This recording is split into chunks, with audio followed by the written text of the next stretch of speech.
sé si es posible un acuerdo, pero confío en que sí. Yo creo que los riesgos que se corren esperando a que el Tribunal de Luxemburgo de la Unión Europea se pronuncie son más grandes que intentar llegar a un acuerdo, ¿no? Porque nos podemos encontrar con que el Tribunal anula algunos artículos de la Ley de Puertos y por tanto podríamos encontrarnos con que el sector de la estiba está no regulado en un momento dado, ¿no? Por tanto, yo soy favorable a que ellos acuerden la primera opción que yo les propuse, que es intentar llegar a un acuerdo para ir a Bruselas, a ver cuáles son las líneas rojas e intentar alguna adaptación de la ley española a los requerimientos de la Unión. La ley de puertos actual surge de un acuerdo parlamentario entre el PP y el PSOE, y el Parlamento, cuando legisló,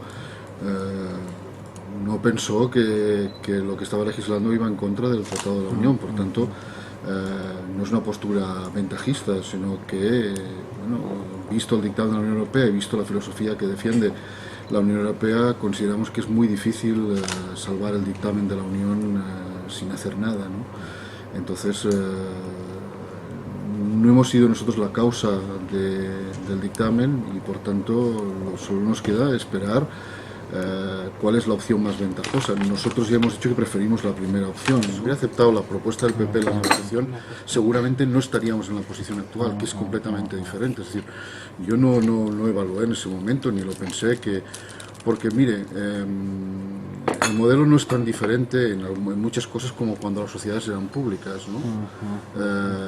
Sencillamente se ha pasado a una sociedad que en lugar de ser semipública es privada, y nunca nadie había inestabilizado ese modelo con anterioridad. Saben que la Unión Europea se mueve por denuncia, no de oficio, y por tanto nadie había denunciado en ese momento el sistema de estiba español, y por tanto no estaba sometido a ninguna, vamos a decir, a ningún proceso de inestabilidad.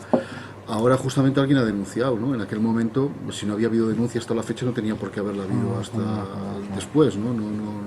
Ahora, lo que se ha repetido, eso es cierto, es que si las propuestas primeras que hizo el PP y que el PSOE aceptó, como ustedes saben, en el proceso de negociación, que permitía que una empresa pudiera salir de la SAGEP llevándose sus pasivos laborales en el momento que quisiera, o si así lo disponía, pues seguramente no nos hubiera llevado a la situación que estamos ahora. Que siempre que se ha legislado la estiba de este país siempre se ha tenido la sensación de estar en soledad, ¿no? Es decir, yo creo que no es bueno legislar en contra de nadie, y por tanto entendemos que en este momento cualquier reforma de la legislación española debía pasar por un acuerdo entre las partes, ¿no? Sabiendo que es posible, o que hay la posibilidad, no sé si remota o cercana, de que un tribunal europeo diga que hay partes de la misma legislación que no son conforme a derecho a la legislación comunitaria, ¿no? Se ha trabajado en soledad en ese aspecto, quizás porque tanto empresarios como trabajadores se sienten cómodos con el sistema actual y por tanto no son partidarios en principio de un cambio de statu quo.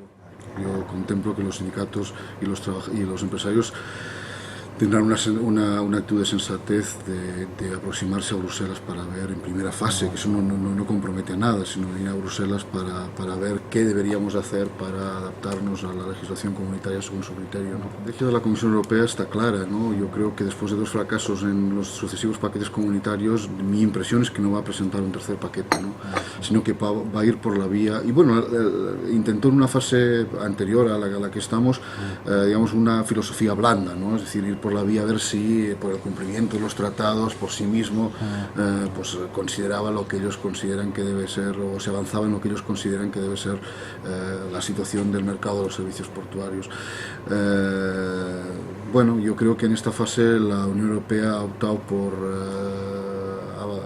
tomar partido en el momento que haya denuncias. Si no las hay, pues no, pero si hay denuncias, pues tomar partido por ellas y avanzar en ese camino, que sean los tribunales de la Unión los que decidan finalmente si los modelos de estiba que hay en los diferentes países o el mercado en general de los servicios portuarios se ajustan a la legislación comunitaria o no se ajustan. El otro día que estaba con Coordinadora me reconocía que Coordinadora sabía lo mismo que yo, ¿no? Es decir, hay prensa que ha dicho LACSE y Llorca ocultaron el proceso.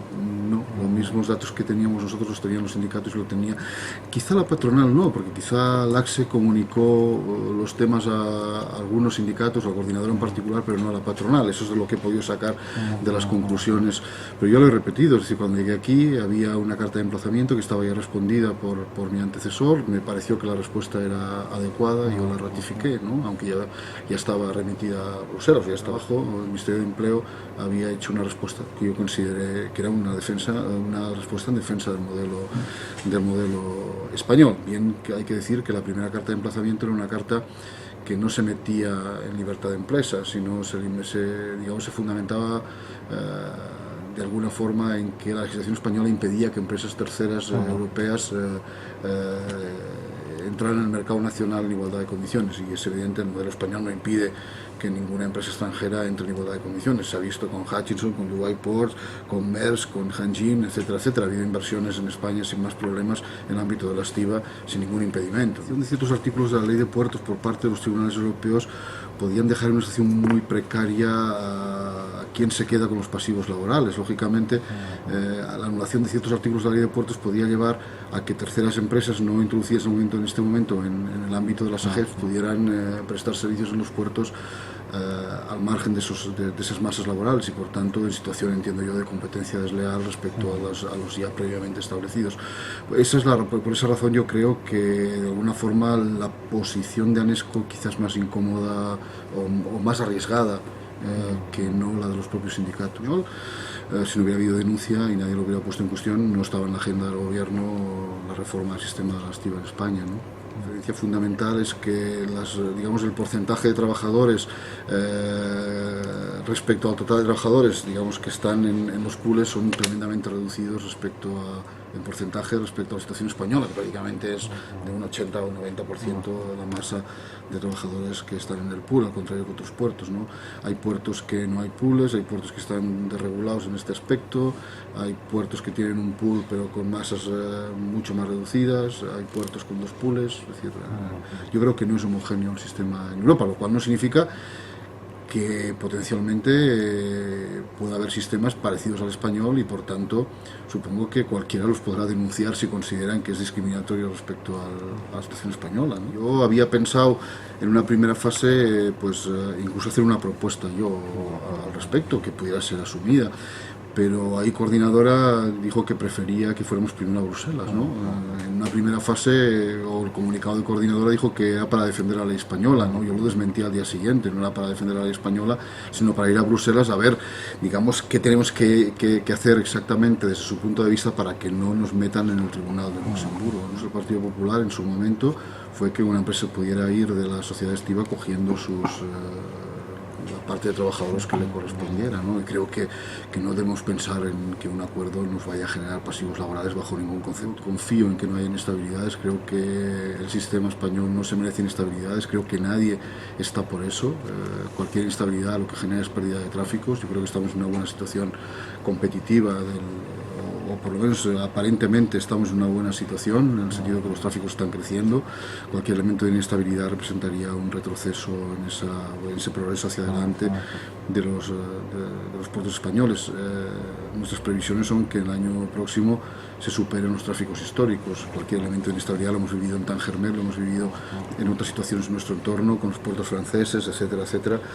Cualquier inestabilidad va a generar pérdidas de tráficos y por tanto dificultades para mantener el nivel de empleo, etcétera, etcétera.